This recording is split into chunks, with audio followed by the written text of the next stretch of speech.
Welcome to special analysis. నేను రమ మండవ. ఈరోజు అనాలిసిస్లో భాగంగా మనం తీసుకోబోతున్న టాపిక్ ఏంటంటే, ఈరోజు అనాలిసిస్కి నేను ఒక టైటిల్ పెట్టినాను. ఆ టైటిల్ మీరు చూసినట్లయితే, ఒకటో కృష్ణుడు రాడు, రెండో కృష్ణుడు లేడు, మూడో కృష్ణుడు కనిపించడు, అద్దంకి వైసీపీలో ఒక విచిత్రమైన పరిస్థితి అని చెప్పేసి నేను ఒక టైటిల్ పెట్టడం జరిగింది. ఆ అంశం గురించే మనం మాట్లాడుకుందాం. ప్రకాశం జిల్లా అండంతోనే, ఉమ్మడి ప్రకాశం జిల్లా అండంతోనే కొన్ని కాన్స్టిట్యున్సీస్ ఎప్పుడు ఫింగర్ టిప్స్ మీద ఉంటాయి. అలాంటి వాటిలో అద్దంకి కాన్స్టిట్యున్సీ ఎప్పుడు కూడా ముందే ఉంటుంది, లైక్ పర్చూరు.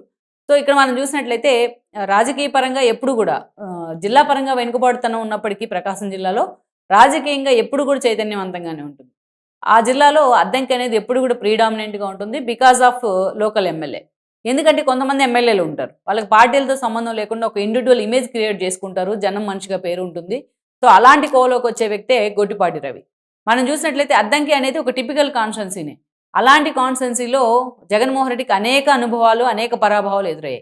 ఆ పరాభవాల నుంచి కూడా ఆయన పాఠాలు నేర్చుకునే ప్రయత్నం చేయట్లేదు. అందుకే అద్దంకి లాంటి ఒక కాన్స్టిట్యున్సీ కానీ, ప్రజెంట్ ఆ కాన్స్టిట్యున్సీ నుంచి ఎమ్మెల్యేగా మంత్రిగా ఉన్న గొట్టిపాటి రవి కానీ ఎప్పుడు కూడా జగన్మోహన్ రెడ్డికి ఒక సమస్యగానే మారుతూ ఉన్నారు. నిజానికి మనం చూస్తే గొట్టిపాటి రవి ముందుగా కాంగ్రెస్ నుంచి ఎమ్మెల్యే ఆయన. జగన్మోహన్ రెడ్డి పార్టీ పెట్టిన తర్వాత 2014లో ఫస్ట్ టైం ఆయన జనరల్ ఎలక్షన్స్ని ఫేస్ చేశారు.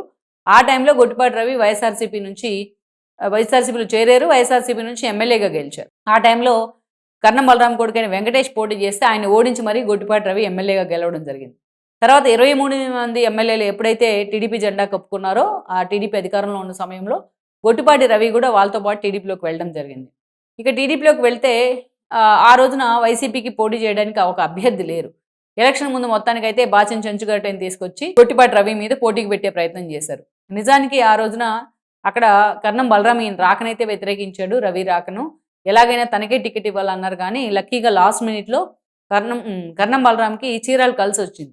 అక్కడ ఆమంచి కృష్ణమోహన్ టీడీపీ ఇన్ఛార్జ్గా ఉన్నారు. లాస్ట్ మినిట్లో వైసీపీలోకి వెళ్ళారు. సో అలా చంద్రబాబు నాయుడు ఆయన కన్విన్స్ చేసి కర్ణం బలరాంను చీరాలకు పంపించడం జరిగింది.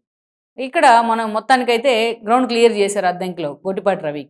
గొట్టిపాటి రవి వర్సెస్ చెంచుగరటయ్య అన్న ఈక్వేషన్ వచ్చింది ఆ రోజున. చెంచుగరటయ్యని ఓడించి మరీ గొట్టిపాటి రవి ఎమ్మెల్యే కావడం జరిగింది. బట్ పార్టీ అధికారానికి దూరమైంది. ఆ రోజు వైఎస్ఆర్సీపీ అధికారంలో ఉంది. ఆ 5 ఏళ్ల పాటు గొట్టిపాటి రవిని అనేక రకాలుగా హింసించే ప్రయత్నం చేశారు జగన్మోహన్ రెడ్డి. ఆయన మీద కేసులు పెట్టారు, ఆయన పార్టీలోకి రమ్మని థ్రెటన్ చేశారు. అయినా సరే రాక్ సాలిడ్గా నిలబడ్డారు రవి, ఎక్కడ డీవియేట్ కాకుండా.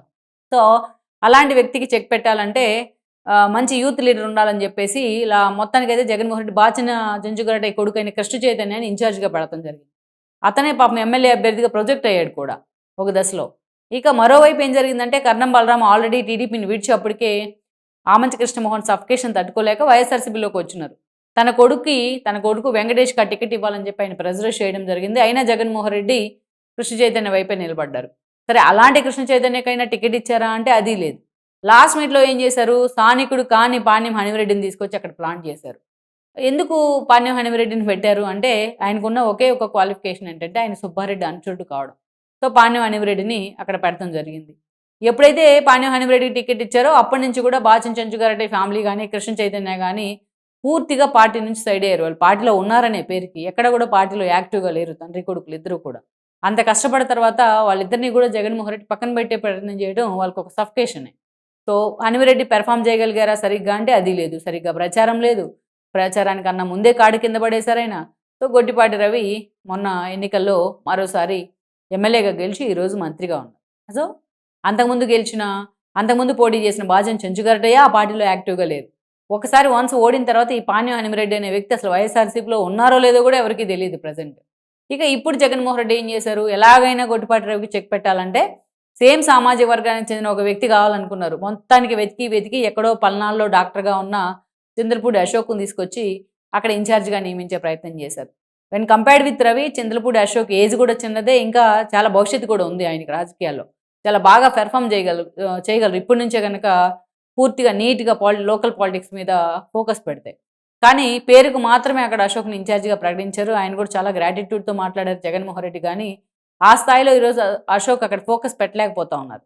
ఎందుకంటే అడుగడుగున రవి అక్కడ పాతుకుపోయినారు పూర్తి స్థాయిలో. గొట్టిపాటి రవి మంత్రి అవడం ఆయనకి ఇంకా కలిసి వచ్చిందని అనుకోవాలి. అలాంటి పరిస్థితుల్లో అక్కడ సర్వే చేయించుకున్నప్పటికీ కూడా పూర్తి స్థాయిలో జగన్మోహన్ రెడ్డి ఆ స్థాయిలో వైఎస్ఆర్సీపీ కోపం చేయలేకపోతా ఉంది.